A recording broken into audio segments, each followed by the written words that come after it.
Olá, queridos amigos, querida família, você que está assistindo esse vídeo, seja bem-vindo a este projeto especial Momentos com Deus. Eu convido você a pegar a sua Bíblia, minha Bíblia já está aqui, tenho certeza que ao final dessa mensagem o Senhor vai ter falado profundamente ao nosso coração, transmitindo vida, paz e luz. Vamos orar?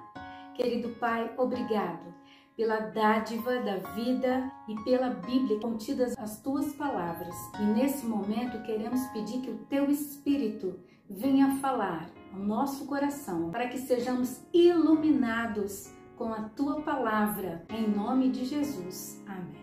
No livro de Êxodo, capítulo 3, no verso 10, nós vamos ler a segunda parte desse versículo, que diz bem assim: Tire o meu povo, os filhos de Israel, do Egito. Quem fez esse pedido, tire o meu povo, os filhos de Israel, do Egito, foi Deus. Quando ele chamou Moisés, estava ali chamando para que fosse em uma missão muito especial, tirasse todo o povo de Israel do Egito. Já faziam 4 séculos que José havia entrado ali no Egito.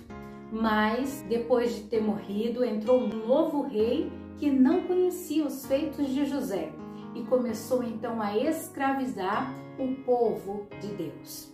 Já havia uma profecia que o povo de Israel conhecia e alguns até se lembravam que Deus libertaria o seu povo. Para o povo de Israel, o Egito significava escravidão, por vários motivos. E não era diferente para o Deus de Israel. Ao olhar os seus filhos ali, naquele ciclo de idolatria, de imoralidade para com seus filhos, Deus se compadeceu. E então chama a Moisés e faz esse pedido. Na realidade, era mais do que um pedido, era uma missão, era um chamado, era uma ordem. Eu quero que você tire os meus filhos, o povo de Israel, do Egito. Tirar os filhos de Israel do Egito para Deus significava libertá-los da imoralidade, da escravidão, da corrupção. Na realidade, aquela geração, ela desconhecia verdadeiramente o potencial do Deus de Israel. Muitos deles não conheciam quem era mais o Deus de Israel. Precisaria então de alguém do meio deles para libertá-los. Deus então chama Moisés e iria usá-lo poderosamente, juntamente com Arão, para poder dizer: não, realmente Deus de Israel existe, e ali faria muitos milagres pelos quais o povo de Israel reconheceria realmente: o Deus de Israel é poderoso e ele veio nos socorrer. Se muitos daquela geração não conheciam o Deus de Israel, significa que possivelmente algumas gerações passadas os pais se esqueceram de falar e testemunhar quem era Deus de Israel. Desconheciam a história de que Deus havia feito uma aliança com Abraão e a sua descendência. Alguma geração atrás ficou sem comunicar para seus filhos que Jacó havia feito a mesma aliança com Deus e assim eles pertenciam a um Deus provedor que os mantinha ali no Egito e também que tinha uma promessa de libertação para eles. Será que nos nossos dias atuais essa geração conhece verdadeiramente que há somente Deus, e esse Deus verdadeiro é o Criador, mantenedor e o nosso Redentor? Será que nós, pais, temos comunicado para os nossos filhos os registros da Bíblia para que eles conheçam que existe um Deus que vela por nós e esse Deus requer de nós obediência e que também entremos em aliança com Ele para que sejamos abençoados a cada dia mais pela presença dEle e sejamos salvos por Ele? Ao olharmos para a realidade que vivenciamos, podemos conhecer uma geração endurecida, uma geração que parece que desconhece um Deus da Bíblia, que deixou seu trono de glória, veio aqui a esse mundo para dar a vida em resgate de todos nós e que hoje está no céu, mas ele prometeu voltar para buscar-nos e nos levar para morar no céu com ele. Muitos dessa geração parecem que desconhecem o juízo de Deus e são cada dia mais atrevidos, mais envolvidos com o mundo, com a idolatria e não muito diferente como os israelitas no passado. Esta geração também tem estado misturada com a corrupção, a imoralidade, com a idolatria, com a violência e ainda hoje a voz de Deus para cada um de seus servos é: tire o meu povo do Egito. Comunique para eles que eu desejo libertá-los em toda a esfera de sua vida. Eu desejo trazer paz, comunhão e há um reino que irei estabelecer aqui um dia.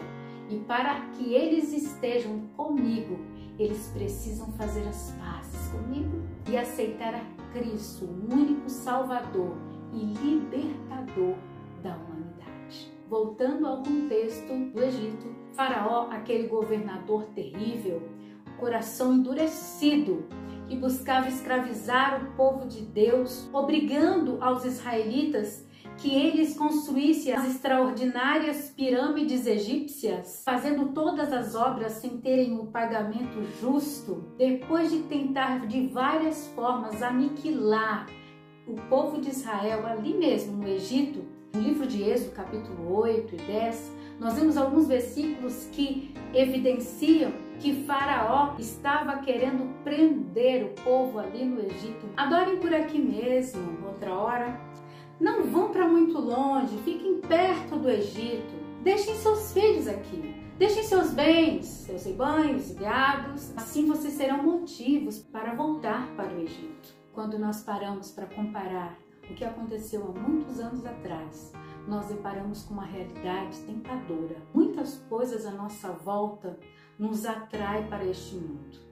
Embora nós saibamos as coisas terríveis que acontecem aqui, e que o inimigo consegue nos envolver com barganhas para que estejamos presos aqui nesse mundo, que nos envolvamos tanto com as coisas dessa vida, que nos esqueçamos da ordem.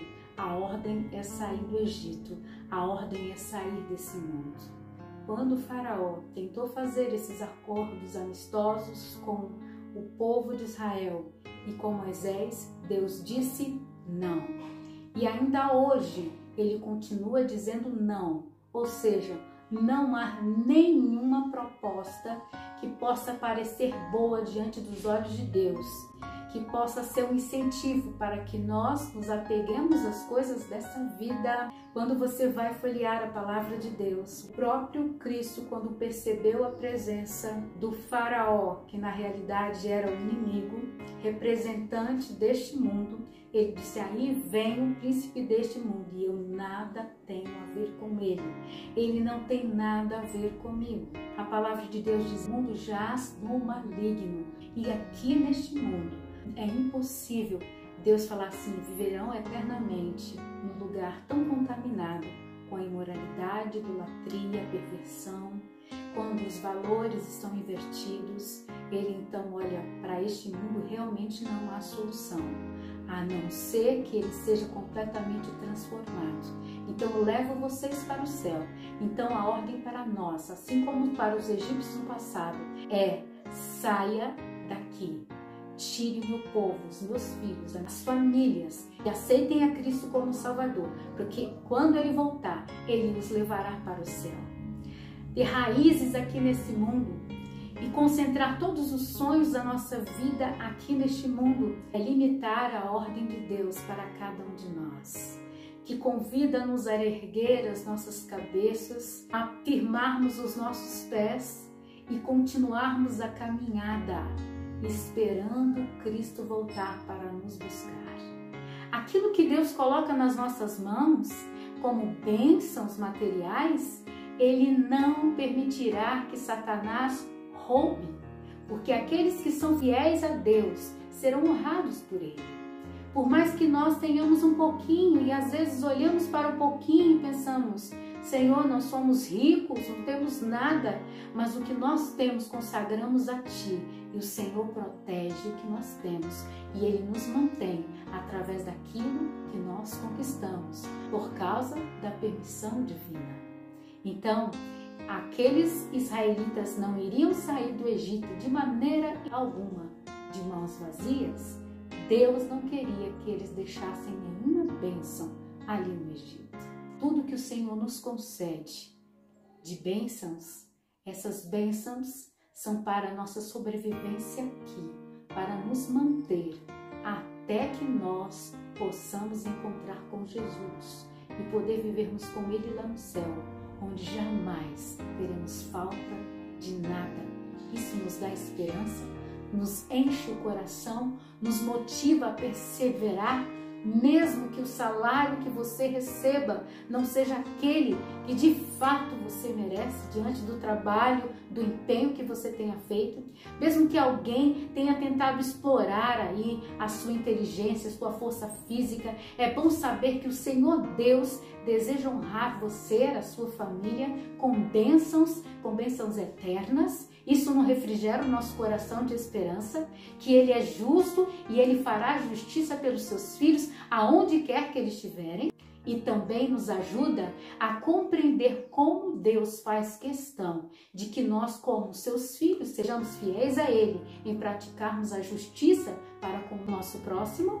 A ordem era para Moisés tirar o povo do Egito. A mesma ordem Deus já havia dado há muito tempo atrás a Abraão: vai para a terra que te mostrarei. Há uma bênção que segue a ordem divina. João, o discípulo de Jesus, quando se encontrava na ilha de Patmos, e ele registrou a visão que ele teve para ser revelada para mim e para você. Livro de Apocalipse, capítulo 21, no versículo 1 a 3, podemos acompanhar a visão que João teve. Acompanhe comigo. Vi novo céu e nova terra, pois o primeiro céu e a primeira terra passaram, o mar já não existe. Vi também a cidade santa, a Nova Jerusalém, que descia do céu da parte de Deus, ataviada como noiva, adornada para o seu esposo. Então ouvi grande voz vinda do trono de Deus, dizendo: eis o tabernáculo de Deus com os homens. Deus habitará com eles. Eles serão povo de Deus, e Deus mesmo estará com eles. Consegue imaginar qual é a intenção de Deus? Deus deseja habitar conosco. Ele deseja morar conosco. Ele deseja que nós não mais apenas falemos dele, sentimos a presença dele, mas ele deseja que nós possamos olhar, contemplar a sua face, sermos então abençoados pela sua presença física, além da bênção da sua presença espiritual através do Deus Espírito Santo. Não é lindo saber que o Senhor deseja se manifestar visivelmente e ser o nosso Rei eternamente? Quando nós continuamos a leitura do que está escrito em Apocalipse 21, versículo 4, é possível nos firmar em mais uma linda promessa, em que ele diz: e lhes enxugará dos olhos toda lágrima, e a morte já não existirá. Já não haverá luto, nem pranto, nem dor, porque as primeiras coisas já se passaram. Louvado seja o nome do Senhor, porque o Senhor Deus sonha com o dia em que Ele estará conosco, assim como Ele havia marcado um encontro especial em sua agenda para estar com o povo de Israel, além do Mar Vermelho, onde eles teriam a oportunidade de serem educados para poder habitar na terra de Canaã. Essa promessa condiz com a nova Canaã, a Canaã celestial. A ordem sempre foi: saiam, não voltem para o Egito. uma vez que nós nos agarramos à promessa de Apocalipse, uma vez que nós cremos de fato nas palavras de Jesus, essa promessa passa a ser uma realidade nas nossas vidas.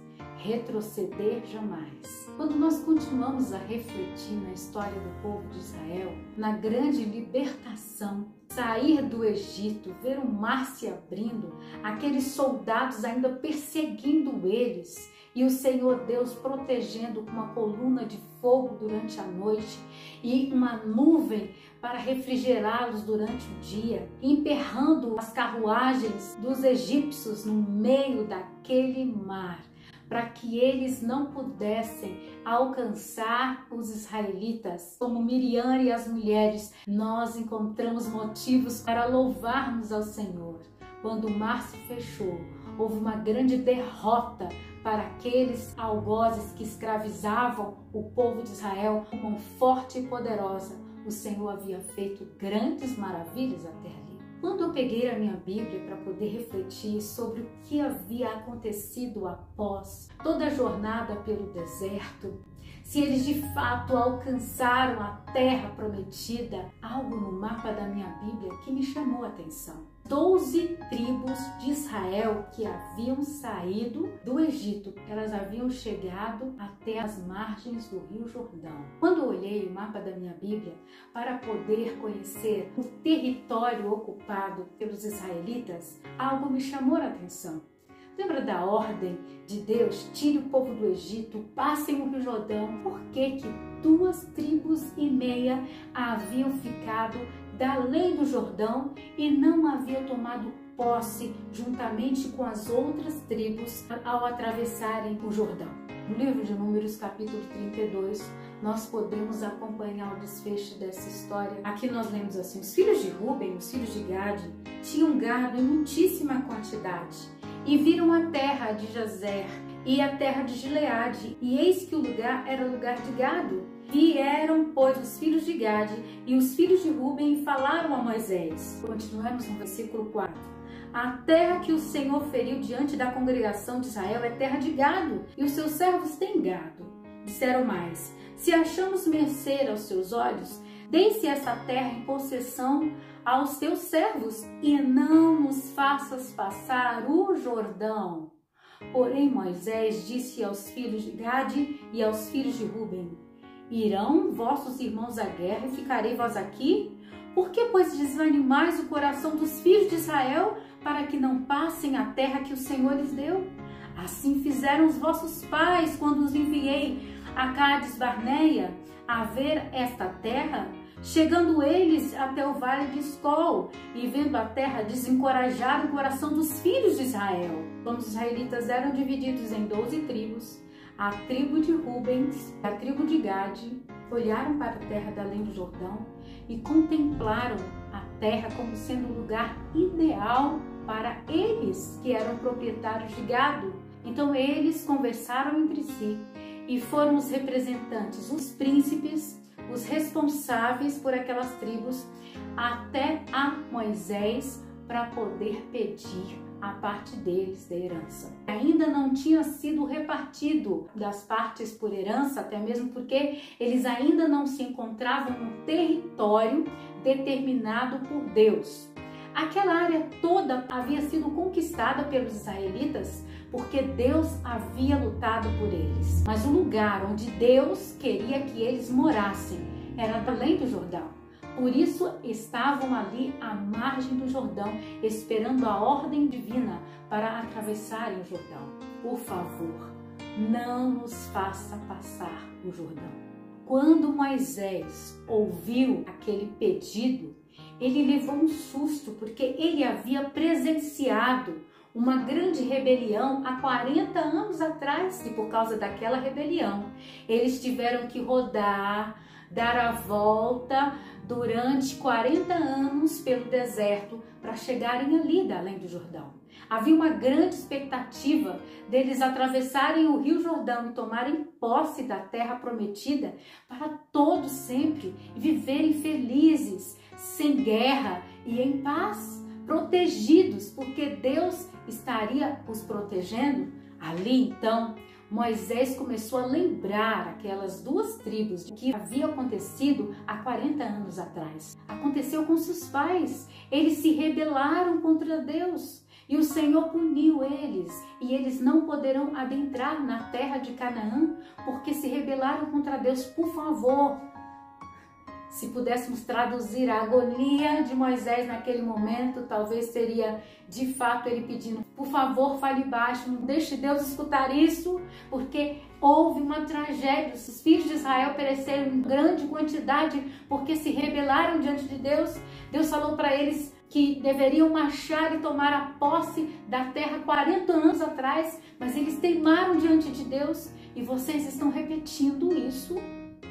Foi um susto para Moisés, imagine. Quando você dá continuidade à leitura do texto, você consegue imaginar o que de fato se passava ali. Gileade é uma terra fértil, de águas cristalinas, de muitas árvores e lugares para plantações e para a criação de gado. Quem sabe os rubenitas e os gaditas estivessem imaginando o que poderia ser aquelas terras que estavam à vista deles. Talvez eles imaginassem o polo industrial que seria aquele lugar, onde as pessoas de todo o mundo poderiam passar e ali eles fariam um grande comércio, poderiam estar enriquecidos e enriqueceriam seus filhos ali em um lugar moderno. Quando nós colocamos a ótica humana e a ótica divina lado a lado, nós podemos perceber como obedecer e seguir as orientações e as coordenadas divinas é o melhor para nós. Na ótica humana, eles estavam sendo visionários, mas na ótica divina estavam se colocando em lugar de exposição de povos inimigos. Na ótica humana, sim, a terra era boa para ser cultivada, mas na ótica divina era perto, muito distante do plano de Deus. Aliás, ali também era um território conquistado pelo povo israelita, para que eles pudessem também dizer: essa terra nos pertence. Ela estava perto do propósito de Deus, porque era da além do Jordão, estavam perto, mas eles estavam muito longe, de fato, de fazerem a vontade de Deus. Na ótica humana, eles estavam satisfeitos com um estilo de vida próximo ao plano de Deus para a vida deles. Eles viveriam ali, além do Jordão, a terra também era boa e tudo mais. Mas na ótica divina, eles estavam obstinados, diz a Bíblia, com o coração endurecido, em posição contrária à vontade de Deus. Na ótica humana, eles tinham determinação, mas na ótica divina, eles eram desmotivadores. Sabe por quê? Eles influenciaram a metade da tribo de Manassés a também permanecerem da além do Jordão. A metade da tribo de Manassés, que significava 26.350 famílias que estavam aderindo à proposta de não seguirem a ordem divina. No total, eram 114.580 famílias que ficaram para trás. Eles se encontravam enganados pelas aparências. Quando Deus diz algo, é porque a visão de Deus é diferente da nossa. Nossa visão é limitada, mas o Senhor tudo vê. Ele sabe de todas as coisas, presente, passado e futuro. Quando Ele diz: vai por esse caminho, caminho estreito, mas estreito, Senhor, coisa difícil. Por que caminho estreito? Melhor é ouvir a Deus, porque Ele sabe o final que vai dar. Quando Ele fala: não faça isso, porque isso faz mal para você. Ah, mas Senhor, mas para o meu paladar é tão gostoso. Ele sabe de fato o que vai acontecer, aonde vai dar aquele costume, aquele vício. O Senhor Deus, Ele sabe de todas as coisas. E lembre-se, Ele não quer impedir os nossos planos, os nossos sonhos. Ao contrário, Ele sempre deseja o melhor para nós.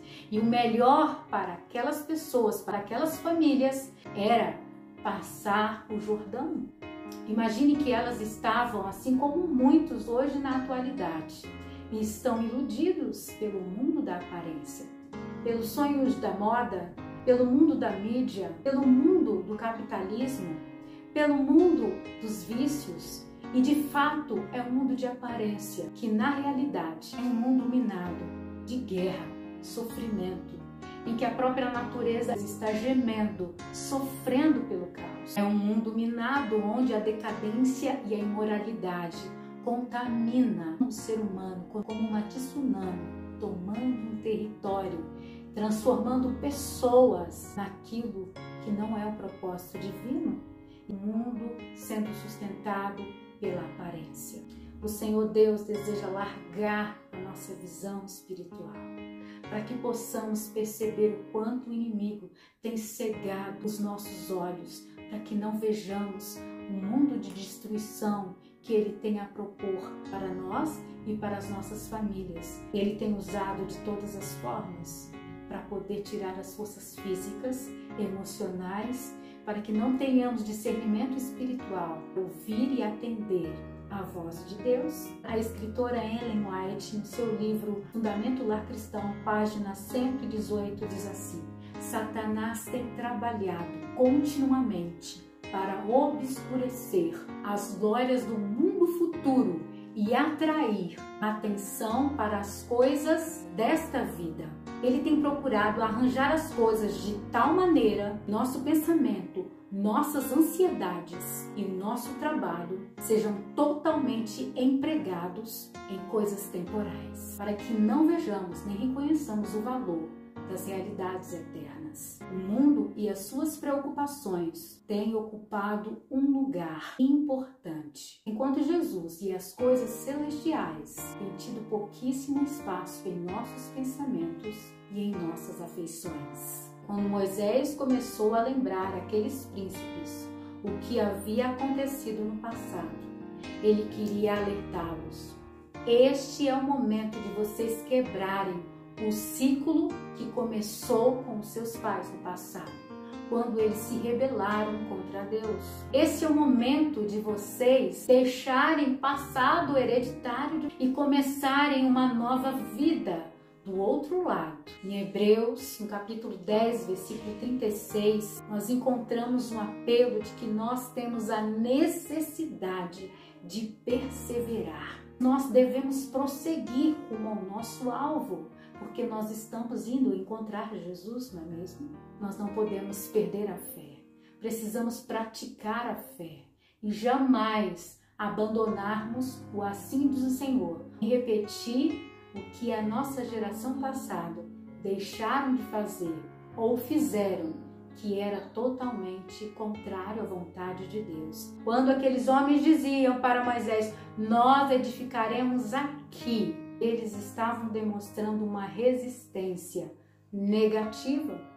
40.000 homens estavam se posicionando para irem à guerra, conquistarem a terra de Canaã para os outros filhos de Israel, mas estavam dizendo: nós e as nossas famílias, nós vamos edificar aqui, não nos faça passar o Rio Jordão.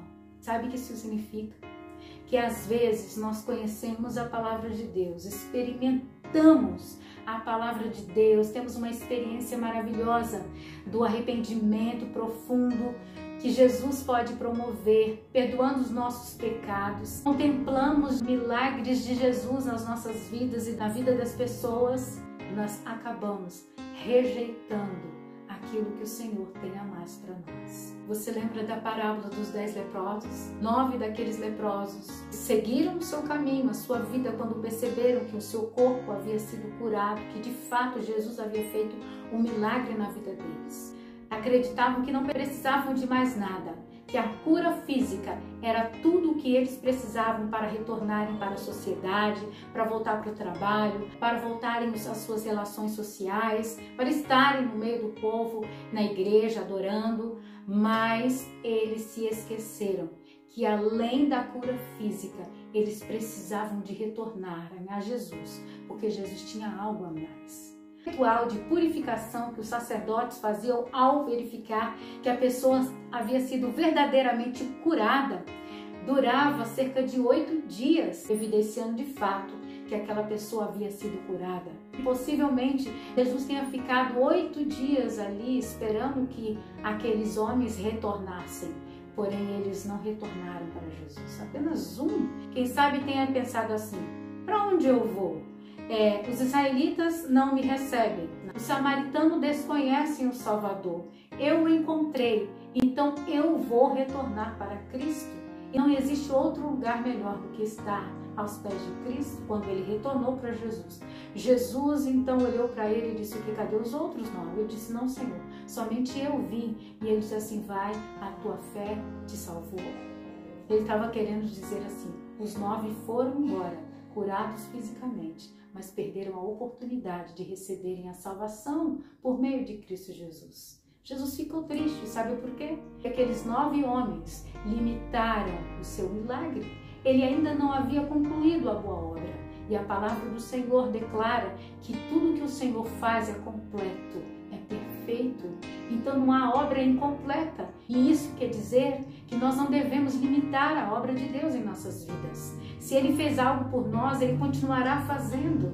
Ele tem sempre algo a mais para fazer em nós, por nós e através de nós, para abençoar pessoas, para abençoar a nossa família, a nossa vida. A Bíblia nos dá indicações para as mulheres como esposas. Elas precisam tratarem seus maridos com submissão, reverência e respeito.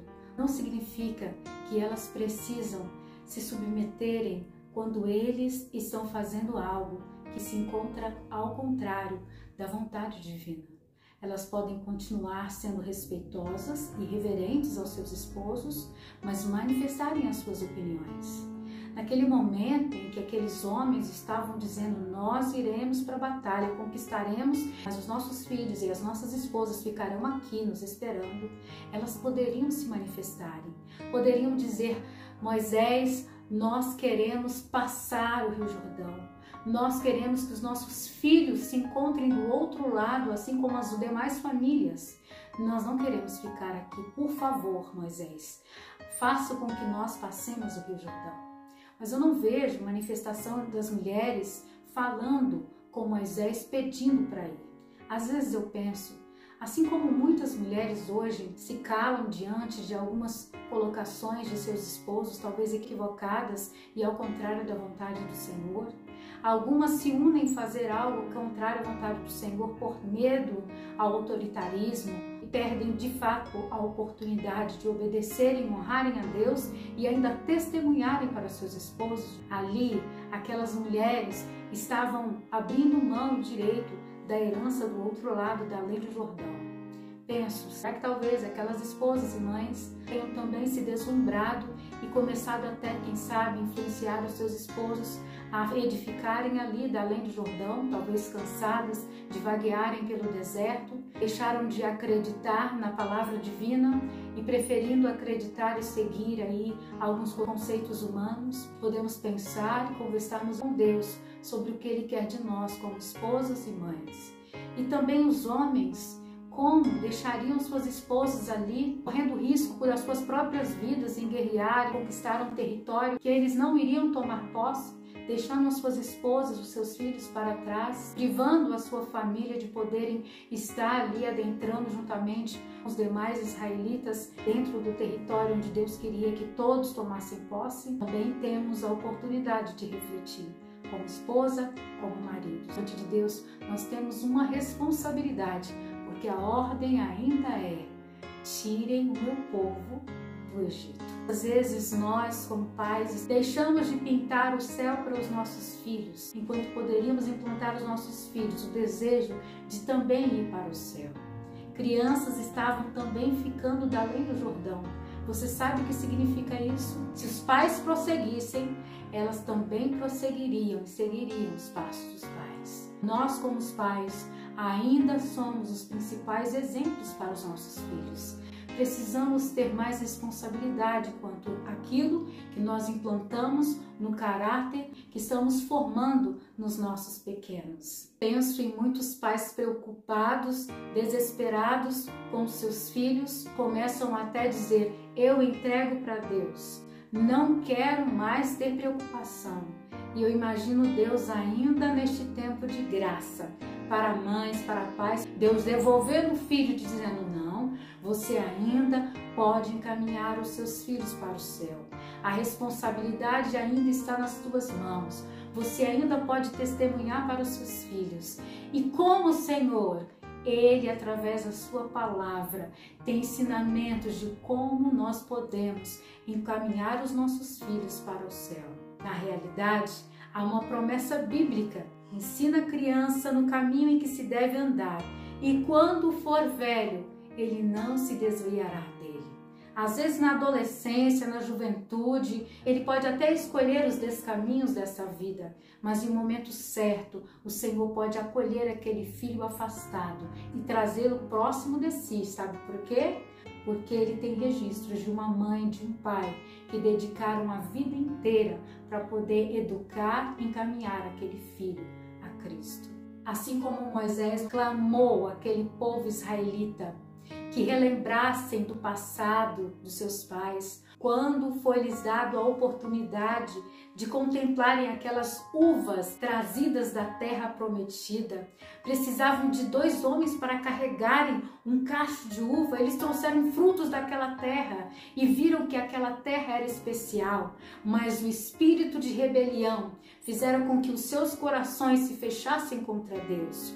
Hoje ainda o Senhor Deus permite que nós vamos em espírito de oração. Pela graça de Jesus, é como se nós visitássemos o céu em pensamento e tenhamos a oportunidade de sonharmos por um mundo melhor, em um lugar onde há paz, amor, onde reina a justiça. Hebreus capítulo 10, no verso 19 e em diante, o Senhor declara para os seus servos que nós temos a ousadia, a intrepidez para entrarmos no lugar santo dos santos, o santuário celestial. Pelo sangue de Jesus, nós temos aí um caminho aberto para nos achegarmos até a Deus, assim como os israelitas tiveram a oportunidade. Moisés, então, aceita o acordo que eles estavam fazendo. Então, ok, os homens vão, alcançam, guerreiam, conquistam o território e depois voltam para suas famílias.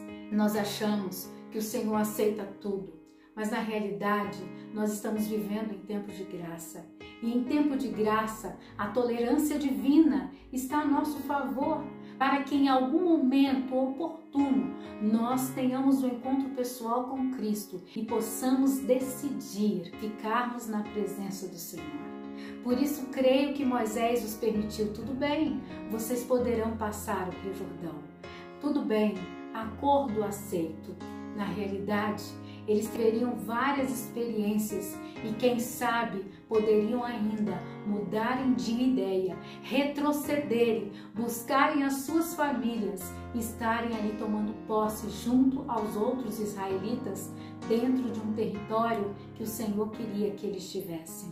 A tolerância divina em tempo de graça facilita o acesso do pecador até a Deus. A graça de Deus é eterna, porém, o tempo de graça para nós é enquanto nós temos a oportunidade de vida, enquanto Jesus ainda nos dá a oportunidade para nos arrependermos. Isso quer dizer que a graça está estendida para nós, mas não será sempre assim.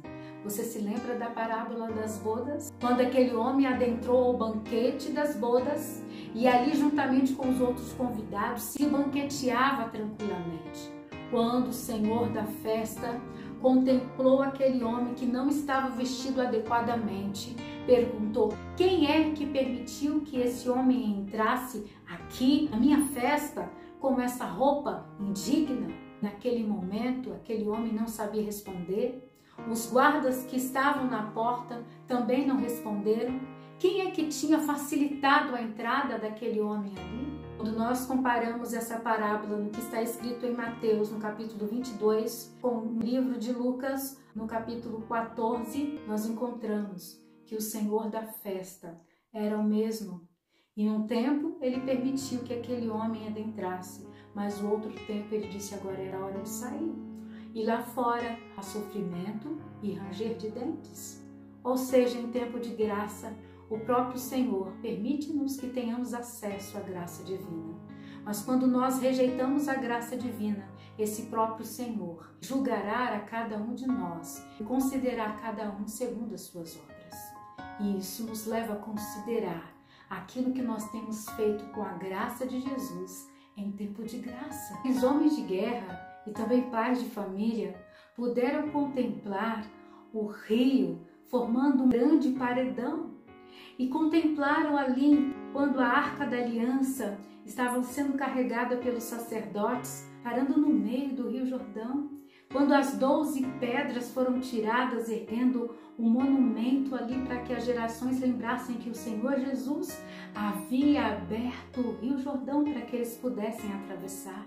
Eles também puderam ver os filhos israelitas sendo circuncidados, representando aí que eles eram um povo separado, pertencendo a Deus. Eles puderam participar da Páscoa, lembrando que mesmo o anjo que havia trazido morte para os egípcios haviam protegido a casa deles, onde havia marcas do sangue do Cordeiro, de uma maneira que não houve morte na casa de nenhum daqueles hebreus. Eles puderam contemplar os muros de Jericó caindo diante dos seus olhos e eles tomando posse daquela terra. Aqueles homens puderam contemplar quando Acã escondeu na sala da sua casa alguns pertences que não devia estar ali, que eram coisas condenadas por Deus, mas ele e a sua família foram punidos porque compactuaram com o pecado e estavam trazendo maldição para suas vidas e para todo o povo de Israel. Eles ficaram atenciosamente vendo o juízo de Deus. Poderiam ter aprendido tantas coisas até ali, mas o Senhor tinha mais milagres para mostrar para eles. Quem sabe mudassem de ideia, eles puderam contemplar.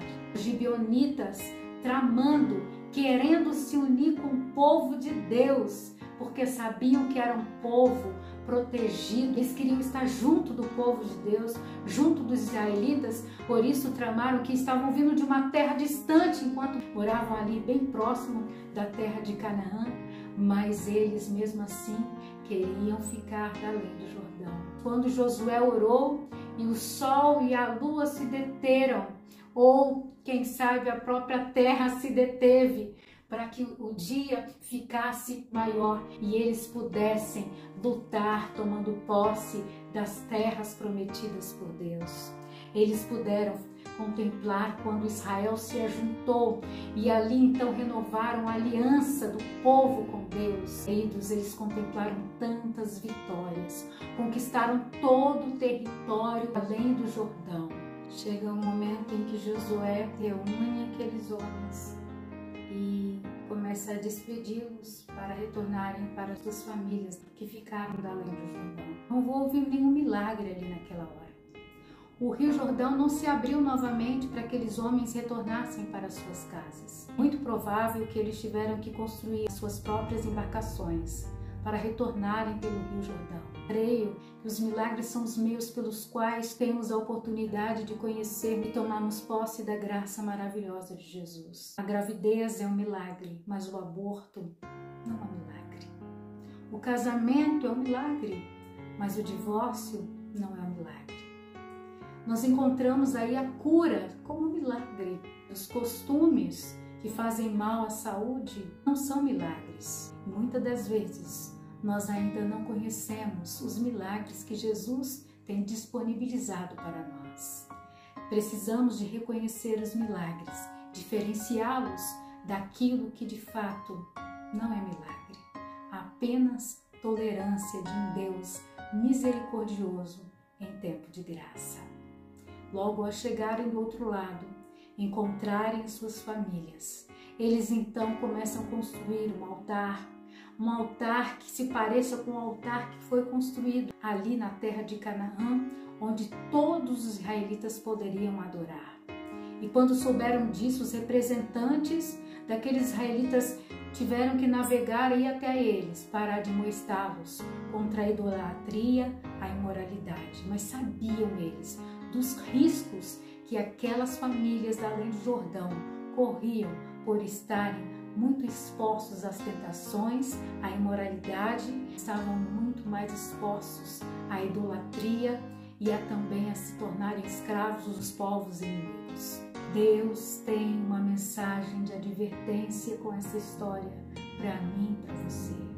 Podemos estar muito perto da volta de Jesus, diante de muitos sinais que há anos nós estamos acompanhando, porém nós ainda não chegamos no céu. Não podemos parar por aqui, não podemos desanimar por causa das frustrações dessa vida, mas precisamos segurar firmes nas mãos do Senhor e seguir o assim diz o Senhor, com os nossos ouvidos nítidos para ouvirmos a direção que o Espírito Santo deseja orientar a cada um de nós, aonde quer que nós estejamos, em qualquer tipo de trabalho que estamos envolvidos, em qualquer plano que estamos idealizando para as nossas vidas, ainda nessa terra, precisamos da direção divina, porque o nosso lugar ainda não está seguro aqui. Ao admoestar aqueles israelitas que estavam ali da além do Jordão e construíram um altar para que se lembrassem que eles serviam ao Deus de Israel, os representantes israelitas admoestam eles com as seguintes palavras, que estão escritas no livro de Josué, capítulo 22, versículo 18 e 19. Se a terra de vossa herança é imunda, passai-vos para a terra da possessão do Senhor, onde habita o tabernáculo do Senhor, e tomai possessão entre nós. Não vos rebeleis, porém, contra o Senhor, nem vos rebeleis contra nós, edificando-vos altar afora do altar do Senhor. Eles estavam sendo admoestados para não aderirem à idolatria, aquelas palavras para aquelas 2,5 tribos que estavam da além do Jordão. As palavras para nós é a mesma. Se a terra da tua habitação, se os teus planos estão contrários à vontade do Senhor, se você está sendo exposto às tentações do inimigo, se deslumbrando com as propostas colocadas diante de você, quer seja através dos meios da tecnologia, quer seja através da influência de amigos, de pessoas, quer seja através de um líder religioso, se a terra da tua possessão, se o que está acontecendo está te envolvendo, está te arredando os pés, é algo imundo, é algo sujo, impuro, por favor, retorne para o caminho do Senhor.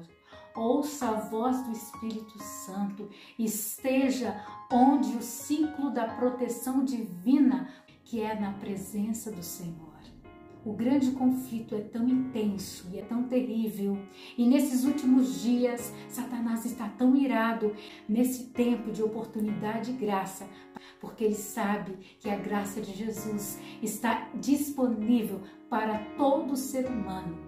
E ele não deseja que pessoas sejam salvas, ele não deseja que a sua família seja protegida, ele não deseja porque ele inveja você e a sua família, porque ele não tem família, ele é sozinho, ele é desprezível e alienado das bênçãos divinas, porque ele as rejeitou.